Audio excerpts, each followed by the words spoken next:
Good morning. Welcome back to yet another section of signatures expressing the self. In our last class, we went through the speeches and testimonies in detail. We started the first chapter, Art, Truth and Politics, in module 2nd. Harold Pinter is one of the well-known modern British playwrights of the 20th century. He began his career in theatre with the play The Room. It happened in 1957. He is well known for his second play, The Birthday Party, 1957.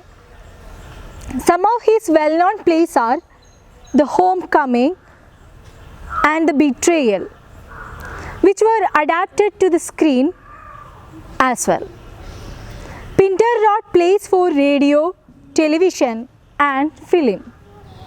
He also adapted others' works for screen. Example, The Servant, The Go-Between, The French Lieutenant Woman, The Trial are some of the famous adaptations. Influenced by Samuel Beckett's works, Harold Pinter delineates the confusions and anxieties of a post-World War society in Europe. Then we can talk about the speech. Art, Truth and Politics is an edited version of his Nobel Prize acceptance speech. It was projected on screen on 7th December 2005 since he was not present at the ceremony due to his illness. In his speech, criticizes the US government's war policies and its attempts to become the big brother. In the end, he reminds the audience the importance to fight for a war-free, peaceful society for the future generation. The speech also reminds the role of an artist as a citizen to respond, critique and condemn the injustices enforced by the state. Then let us start the text. Harold Pinter begins the speech by distinguishing between real and unreal, true and false in the realm of art. But in everyday life, it is important for a citizen to know the truth. In art, as he says, truth is elusive. The idea of a real truth cannot be found in dramatic art. One comes across many truths and they may challenge or reflect or critique the idea of a single truth. Therefore, the function of language is ambiguous in art. For political theatre, the situation is different. It has to be objective and should not take the form of a sermon. That means sermoning should be avoided. But as a dramatic form, it should present multiple perspectives. The dramatist should be ready to present a number of perspectives and keep away his own prejudices. But this does not work in most cases. Actually, we went through these points in our last class. Now we are going to continue the speech. All of you please ready with the page number 51. Okay. As every single person here knows, the justification for the invasion of Iraq was that Saddam Hussein possessed a highly dangerous body of weapons of mass destruction. So here he then deviates the topic. He speaks about contemporary political events to discuss the thin line between true or false in our daily life. So here he says how the war on Iraq was initiated on the basis of an allegation. Allegation means claim that someone has done something illegal. Okay, so here Harold Pinter mentions how the war on Iraq was initiated on the basis of an allegation that Saddam Hussein possessed dangerous weapons. That was the allegation. What was it? Saddam Hussein possessed dangerous weapons. That is the reason to start the war on Iraq.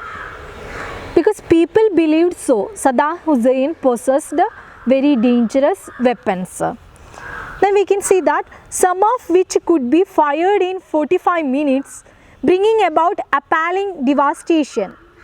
Appalling means causing shock. Devastation means great destruction. So, in these dangerous weapons, some of could be fired in 45 minutes. People believe so. Saddam Hussein possessed very dangerous weapons. These weapons could be fired in 45 minutes. It was not true. Actually, we were assured that was true. Actually, we were confident that it was the truth. But in reality, it was not true. We were told that Iraq had a relationship with Al-Qaeda and shared responsibility for atrocity in New York of September 11th, 2001. Atrocity means cruel, very cruel act. Atrocity means very cruel act. We should find this word repeatedly. The word atrocity. Atrocity means very cruel act. So, they are also believing the another reason. It is about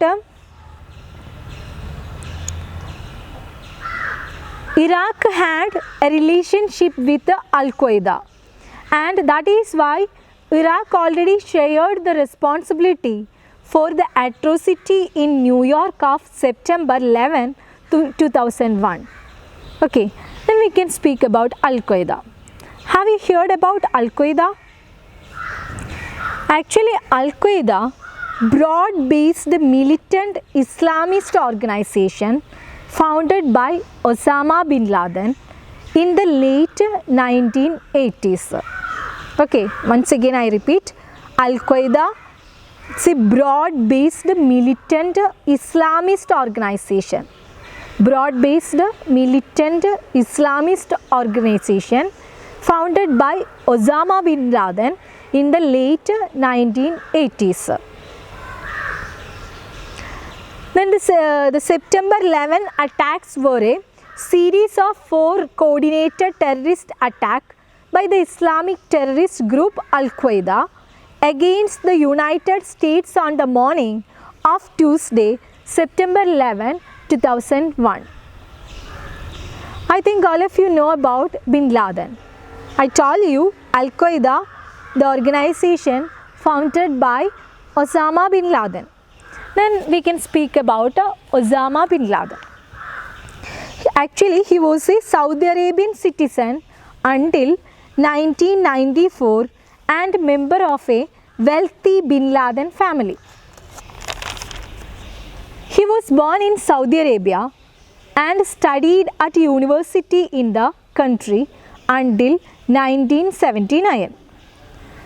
When he joined Mujahideen, it is the Islamic unity of Afghanistan, Mujahideen. Okay, so when he joined Mujahideen, forces in Pakistan fighting against the Soviet Union in Afghanistan.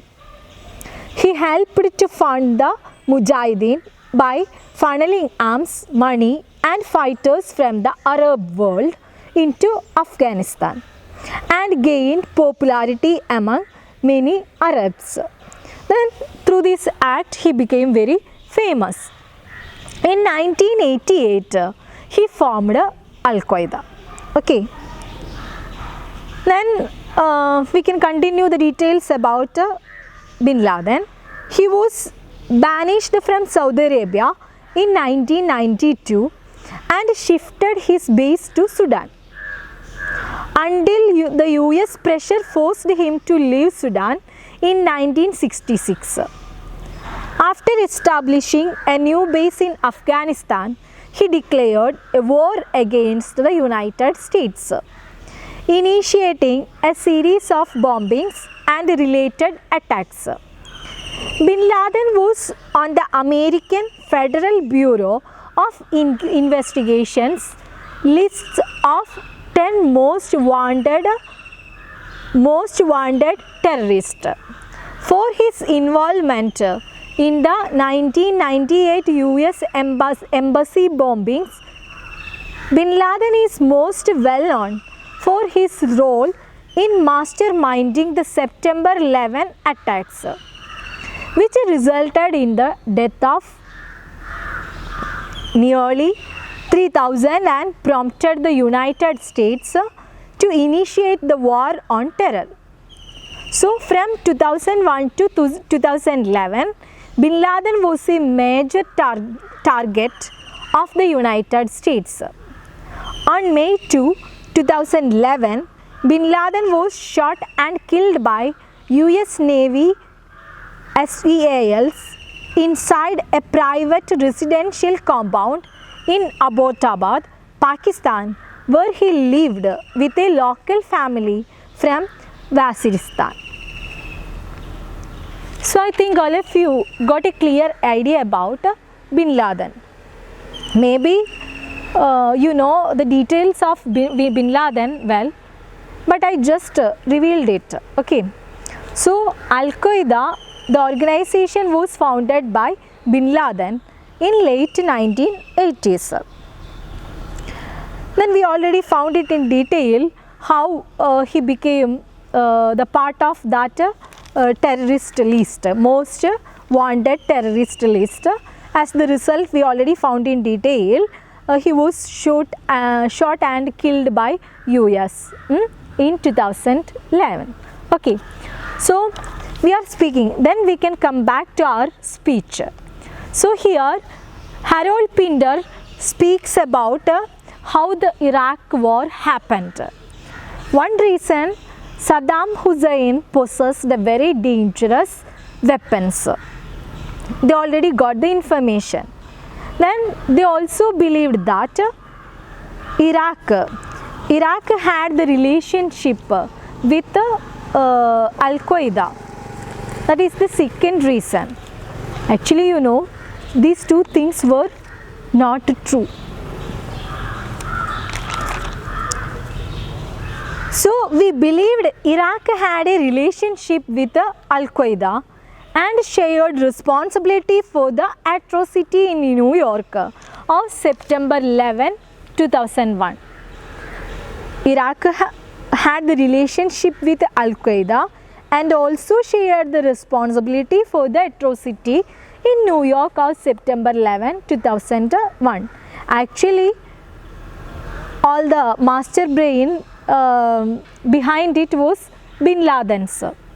There was no involvement by Iraq in this case. So it was not true. But we were told that Iraq threatened the security of the world. We were confident it was true, but later it became clear that these two were not true.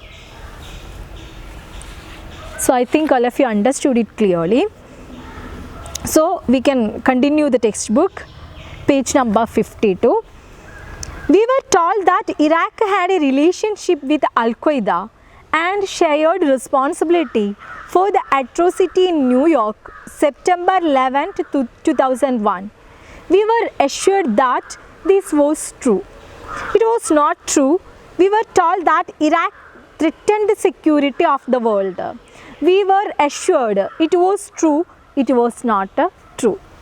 So in this paragraph, Harold Pinter speaks about the reasons why the war started in Iraq. First reason, Saddam Hussein possessed very dangerous weapons. That it is the first reason. The second reason, Iraq has the relationship with Al-Qaeda and shared responsibility for the atrocity in New York, September 11th, 2001. But what was the real truth? Actually, it was not a truth. Is it clear? But people, they are forced to believe so. That are the reasons. That is why the war happened in Iraq. So, he is speaking about the political truth. Okay. Then we can move to the next paragraph. The truth is something entirely different. The truth is to do with how the United States understands its role in the world and how it chooses to embody it. Embody means include as a part. Embody means include as a part. So I told you, I repeated it several times, how the war was happened in Iraq. We already found it in detail, the two reasons. Actually, it was not true. But people, they are believing it is true. Then how we are finding out the truth? So he speaks about the real reason behind it. Actually, truth is entirely different. Okay, therefore, truth here is what US understood and wanted to present before the world. So actually, how it is a true, how the truth is, actually the truth is different. Then the truth here is what US understood and wanted to present before the world.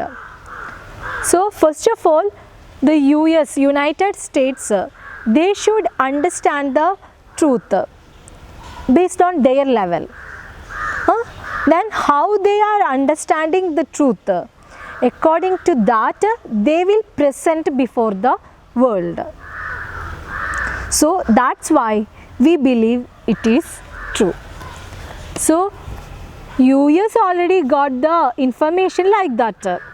Saddam Hussein possessed powerful weapons and Iraq has a direct relationship with Al-Qaeda, and they were also involved in that 2001 September 11th attack. So like that the United States got the information. So what they understood, according to that they presented the truth in front of the world. Is it clear? Okay. അതായത് ഇത്രയേ ഉള്ളൂ.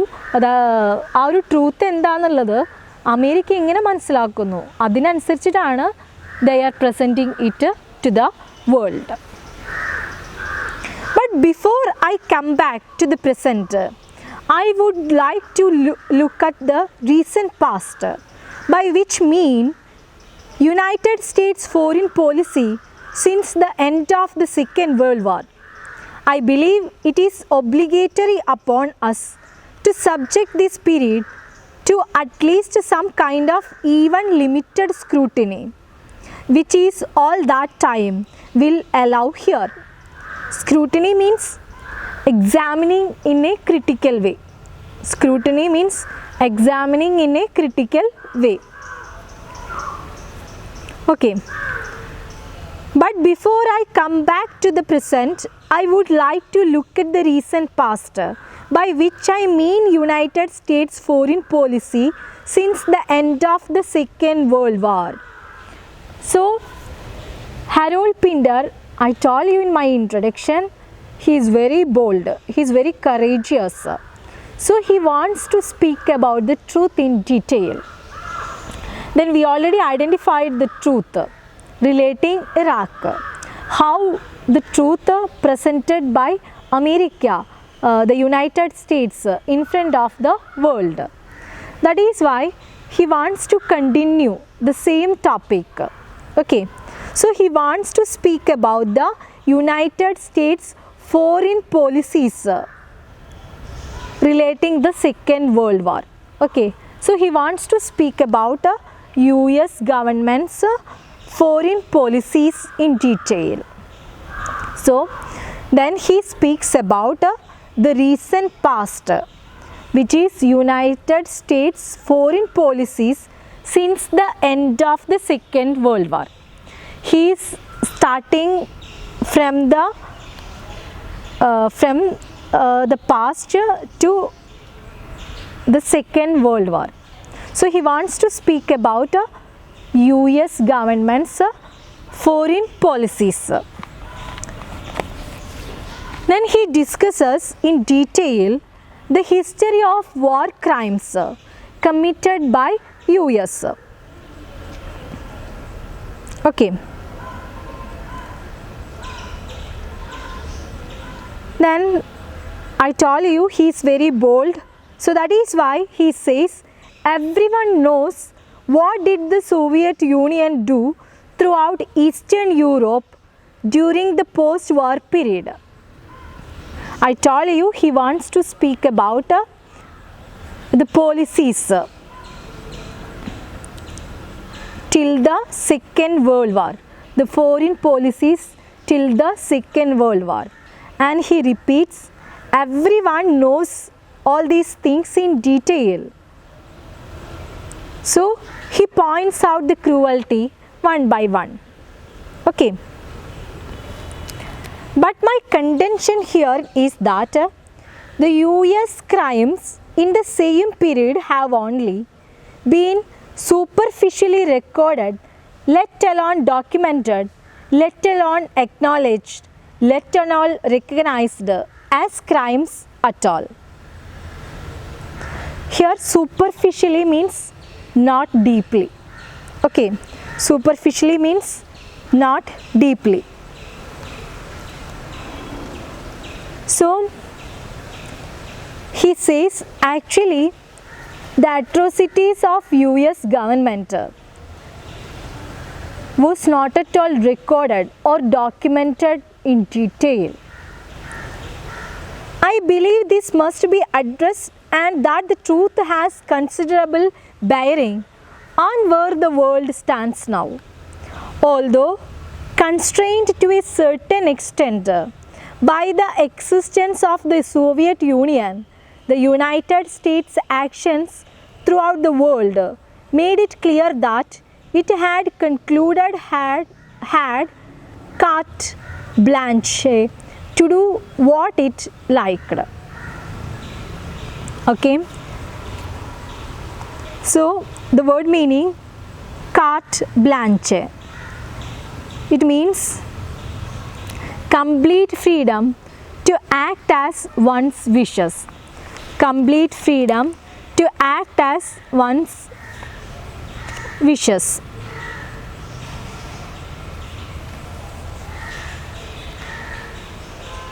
Okay, so here we can see that I already told you US atrocities were never recorded and documented well. He wanted to speak about the real truth, and even it is very important to speak about the truth relating the foreign policies till the World War II. Then although constrained to a certain extent by the existence of the Soviet Union, the United States' actions throughout the world made it clear that it had concluded, it had carte blanche to do what it liked. Actually, all of you know it well. US government, they are very strong. They have the power to act as their own wishes. Harold Pinter speaks about the foreign policies of US till the World War II. So he points out the cruelty one by one. The systematic brutality. Brutality means cruel treatment. Then the widespread atrocities. Atrocities, we already found the word meaning. Cruel act. Then the ruthless suppression of independent thoughts. Ruthless means very cruel. So people will not get the chance to think freely.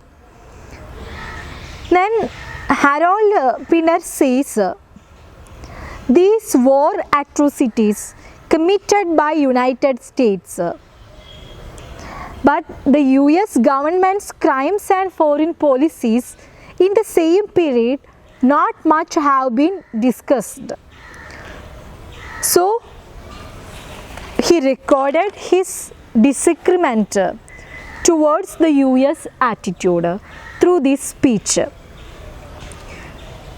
I told you he is very bold, that is why he is telling the truth through this very good platform, and even that is why he faced so many criticism based on his speech.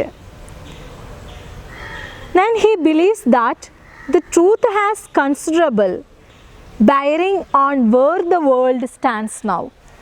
So he believes it very strongly.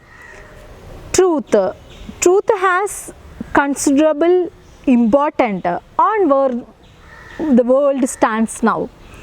The existence of the Soviet Union, the United States' actions throughout the world made it clear that it had carte blanche. So we already spoke in detail about these things. Anyway, Harold Pinter revealed the reality through this speech. He wants to speak about the foreign policies of the US till the Second World War. And he also revealed that atrocities of the US government never recorded or documented well, but everyone knows it in detail. They are the ultimate power in this world. They have the freedom to do what they like.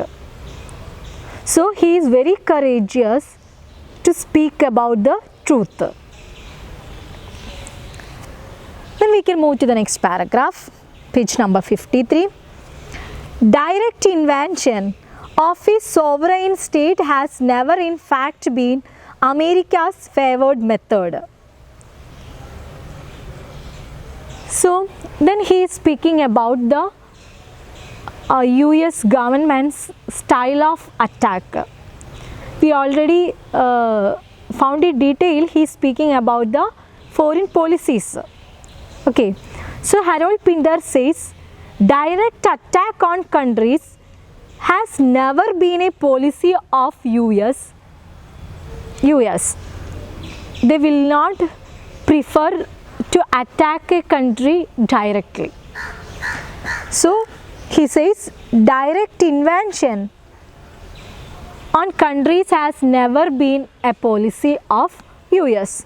Then how they are attacking the countries? Okay, in the main it has preferred what it has described as low intensity conflict. Actually, instead of direct attack, direct invasion, they are preferring low intensity conflict. Have you heard about low intensity conflict? Okay, we can go through it. Low intensity conflict means that thousands of people die but slower than if you dropped a bomb on them in one fell swoop. It means that you infect the heart of the country, that you establish a malignant growth and watch the gangrene bloom. Gangrene means, it already given here in your textbook, gangrene. Okay, take the page number 62, gangrene. Gangrene means localized death and decomposition of body tissue resulting from obstructed circulation or bacterial infection. I repeat, gangrene means localized death and decomposition of body tissue resulting from obstructed circulation or bacterial infection. Okay. So here Harold Spindler says direct invasion on countries has never been a policy of US. Instead, they preferred low intensity conflict. They are using which method? Yes, low intensity conflict. Direct invasion on countries, they are not at all preferred. Instead of the direct invasion, they used low intensity conflict. So low intensity conflict, actually thousands of people die but slower than a bomb explosion.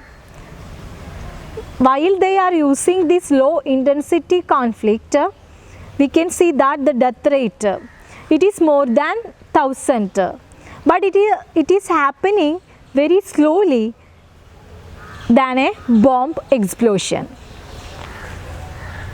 It means that you infect the heart of the country that you establish at malignant growth and watch the gangrene bloom. So the low intensity conflict, which meant a slow and a gradual invention by planting a malignant growth. Malignant means evil in nature. It already given here in your textbook, malignant. So instead of direct invention, they are preferring low intensity conflict. Through the low intensity conflict, they are making a slow and gradual invention by planting a malignant growth and watch the gangrene bloom. So as the result, we can see the gangrene bloom. So actually, through the low intensity conflict, they are satisfying their needs. It is happening very slowly, but at the same time it's a malignant growth, and it's just like a gangrene bloom. All of you understood? That means US attack style is very dangerous. They are following low intensity conflict. It is indirect method. We can't easily understand their style. Then he continues, when the populace have been subdued or beaten to death, the same thing and your own friends, the military and the great corporations sit comfortably in power. You go before the camera and say that democracy has prevailed. Then we can discuss the difficult words in this sentence. Populace means people who live in country. Populace means people who live in country. Subdued means not strong. Subdued means not strong.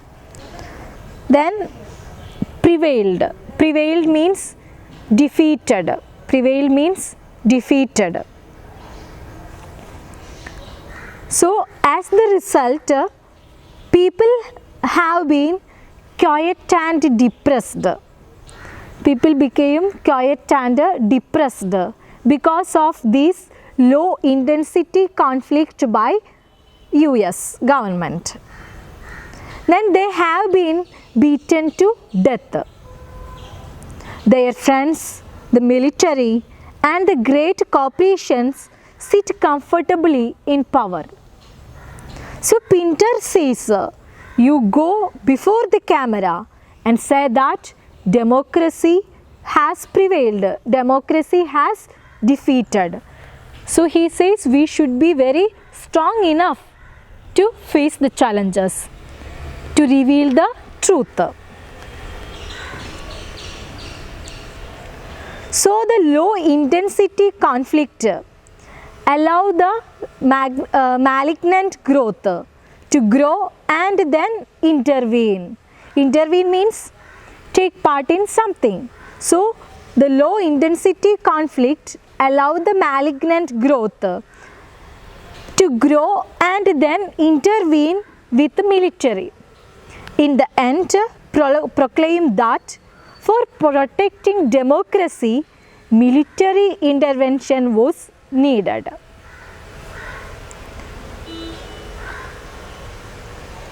Then we can move to the next paragraph.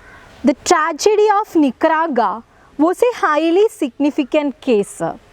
I choose to offer it here as a potent example of America's view of its role in the world, both then and now.